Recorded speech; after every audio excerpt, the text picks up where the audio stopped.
కాంగ్రెస్లో ప్రజాస్వామ్యం రోజు రోజుకు పెరిగిపోతుందా?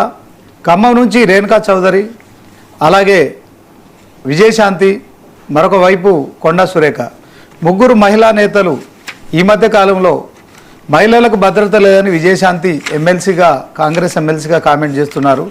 అదే క్రమంలో రేణుకా చౌదరి గారు మరి కాంగ్రెస్ పట్ల ప్రజల్లో ఆదరణ తగ్గుతుందని ఆమె చెప్పడం, ఇక కడియం నా శాఖలో వేలు పెడుతున్నారు, నా అనుమతి లేకుండా సమావేశాలు నిర్వహిస్తున్నారని కొండా సురేఖ. సో మొత్తానికి కాంగ్రెస్లో ప్రజాస్వామ్యం ఎక్కువే అని మనకు తెలుసు. అయితే ఆ ప్రజాస్వామ్యం రోజు రోజుకు పెరిగిపోతూ కాస్త శృతిమించిపోతుంది. సో ఇటు టీపీసీసీ అధ్యక్షుడు, అలాగే తెలంగాణ సీఎం రేవంత్ రెడ్డి ఇద్దరు కూడా మరి ఒకరు ప్రభుత్వాన్ని నడుపుతున్నారు, మరొకరు పార్టీని నడుపుతున్నారు. కానీ సంయమనం లోపం అనేది స్పష్టంగా కనిపిస్తోంది. ఈ అంశంలో మనం ఈరోజు స్పెషల్ డిబేట్లో చర్చిస్తున్నాము. సో ఈ డిబేట్లో మనతో పాల్గొంటున్నారు లక్ష్మీనరసింహారెడ్డి గారు, బీఆర్ఎస్ నాయకులు, ఇక పాపారావు గారు ఉన్నారు, పొలిటికల్ అనలిస్టు, ఇక చైర్మన్ కౌశిక్ యాదవ్ కూడా జాయిన్ అవుతున్నారు, కార్పొరేషన్ చైర్మన్.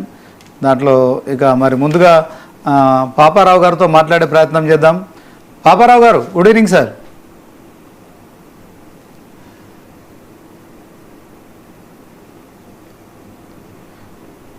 సార్ ఎలా చూస్తారు? కాంగ్రెస్లో కొంత ప్రజాస్వామ్యం ఎక్కువ అని చెప్పి మరి చెప్తారు తెలంగాణ సీఎం రేవంత్ రెడ్డి కావచ్చు, తర్వాత ఎవరైనా కూడా టీపీసీసీ అధ్యక్షులుగా ఉన్న మహేష్ కుమార్ గౌడ్. మరి ఈ ప్రజాస్వామ్యాన్ని వాళ్ళు కావాలనే పూర్తి స్థాయిలో, అంటే ఎవరికి ఇష్టం వచ్చినట్టు వాళ్ళు మాట్లాడడం, సొంత ప్రభుత్వంపై విమర్శలు చేయడం, తర్వాత మరి ఆ పార్టీలోని నాయకులపై విమర్శలు చేయడం, అదే క్రమంలో రేణుకా చౌదరి గారు అయితే ఏకంగా ఇక కాంగ్రెస్ ప్రభుత్వంపై వ్యతిరేకత పెరుగుతోంది, మళ్ళా బీఆర్ఎస్కి అనుకూలంగా ఉంటుందని చెప్పడం కావచ్చు. ఓవరాల్గా దీన్ని ప్రజాస్వామ్యం అనుకోవచ్చా, లేకుంటే ప్రజల అభిప్రాయంగా మనం చూడొచ్చు అంటారా? ఏం చెప్తారు సార్?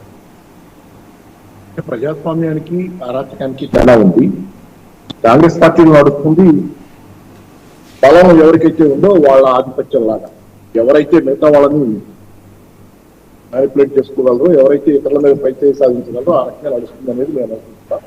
కాబట్టి ఇక్కడ నడుస్తుంది అరాచకం, ఇది ప్రజాస్వామ్యం కాదు. కాకపోతే దీనిలో ఒక విశిష్టత ఏంటంటే, గతంలో సీఎం పోస్ట్ కోసమే కాంపిటీటర్స్ ఉండేవాళ్ళు, వాళ్ళు చేసే రాజకీయాలు ఉంటాయి. కానీ ఈరోజు రేవంత్ రెడ్డి గారికి ఎదురుగా నిలబడే పరిస్థితి ఎవరికి లేదు. రేవంత్ రెడ్డి గారి సీటుకు వచ్చినటువంటి కాదు, మిగతా కాంగ్రెస్ పార్టీ మొత్తంలో రకరకాల లోపల.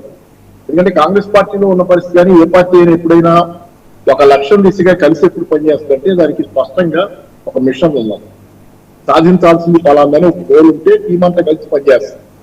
దాన్ని మేనేజ్మెంట్ భాషలో అయితే ఎస్ప్రిట్ డి కార్ప్స్ అంటారు. ఎస్ప్రిట్ డి కార్ప్స్ స్ఫూర్తి ఉంటే పార్టీలో ఒక లక్ష్యం కోసం పనిచేయాలని ఉంటే అది ఒక బొరేల్ ఇస్తుంది పార్టీలో నాయకులకైనా ఎవరికైనా, అందరినీ కలిపి నడిపిస్తుంది. కాంగ్రెస్ పార్టీ ఈ రోజున్న స్థితి అలాంటివి కాదు. కాంగ్రెస్ పార్టీలో ఎవరి సొంతం వాళ్ళు చూసుకోవటమే అనే పరిస్థితి వచ్చింది. కాంగ్రెస్ పార్టీ ఈ రోజు ఏంటంటే రేణుకా చౌదరి గారి 100% మనందరికీ తెలుసు. కాంగ్రెస్ పార్టీ ప్రజల్లో చాలా బదనామై ఉంది. బయట ఎవరినైనా కలిగిస్తుంది, నేను మాట్లాడుతున్నాను కాదు. ప్రజల్లో దానికి ఏమాత్రం ఆదరణ కాదు కదా, పూర్తి వ్యతిరేకత. ఇప్పుడు అవకాశం ఇస్తే ఈ పార్టీని వదిలించుకున్న అధికారం నుంచి అనే ఆలోచన జనాల్లో ఉంది.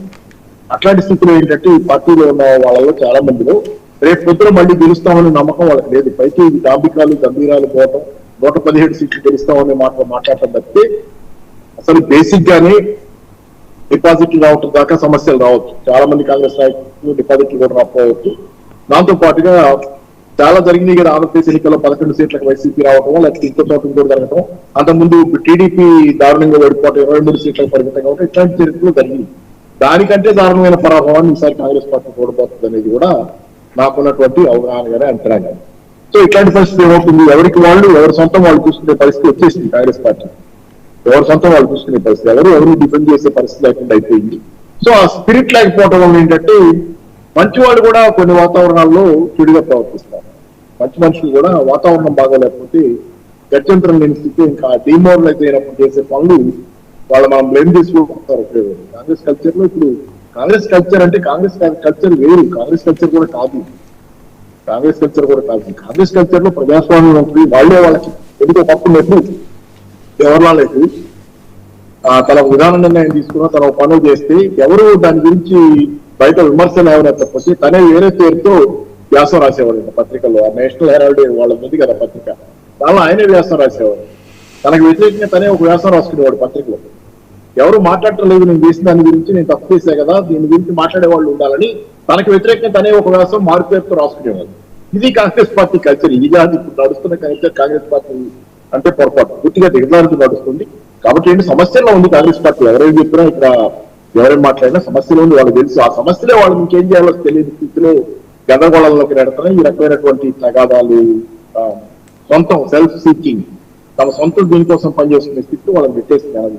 కాబట్టి ఏంటి, కాంగ్రెస్ పార్టీని ఇంత డిమోరలైజ్ అయిన కాంగ్రెస్ పార్టీని రక్షించే వాళ్ళు ఎవరు లేరు. ఇప్పటికైతే మాత్రం ఈ భవిష్యత్తులో లేని పార్టీగానే తెలంగాణలో. ఇందాక రేణుకా చౌదరి గారు చెప్పింది మీకు ఓటేసి పాపం కొంచెం పైపైనే చెప్పారు, కాంగ్రెస్ పార్టీ ప్రజల్లో ఆధారంగా పెట్టుకుందని ఎట్లా లేదు. కానీ ఇప్పుడు కాదు, 20 ఏళ్ల పాటు కాంగ్రెస్ పార్టీకి ఓటు అనే దశకి కాంగ్రెస్ పార్టీ ప్రజల్ని తెచ్చింది. కాంగ్రెస్ పార్టీకి ఇంకో 20 ఏళ్ళు ఇది గుర్తుండగా, ఈ పాలన గుర్తుండగా మళ్ళీ 20 ఏళ్ళ దాకా ఎవరి పార్టీకి ఓటు 20 ఏళ్ళు కనీసం అంత బదనాం అయిపోయింది కాంగ్రెస్ పార్టీ. దానిలో ఓటు ఎవరు ఇంకెందుకు, చచ్చినట్టు పెళ్లికి వచ్చిన కట్టడంలో సామెత ఉంది కదా, ఎటు పార్టీ పని అయిపోతుంది, నా సంగతి చూసుకుంటారనే స్థితికి జెన్యున్ గా ఉండేవాడు నాయకులు కూడా వచ్చారు. జగన్ రెడ్డి గారు ఎందుకు వెళ్ళిపోయారు, ఆయన ఈ స్థితికి రాలేక, పార్టీ పోయింది నా సంగతి నేను చూసుకున్నాం అనేది చేయలేక ఆయన బయటకు వెళ్ళిపోయారు. సరే అట్లా బయటకు వెళ్లకుండా లోపలే ఉండి ఇట్లా అయిపోతున్న వాళ్ళు చాలా మంది ఉన్నారు. ఓకే, థ్యాంక్ యూ పాపరావు గారు. చరణ్ గారు.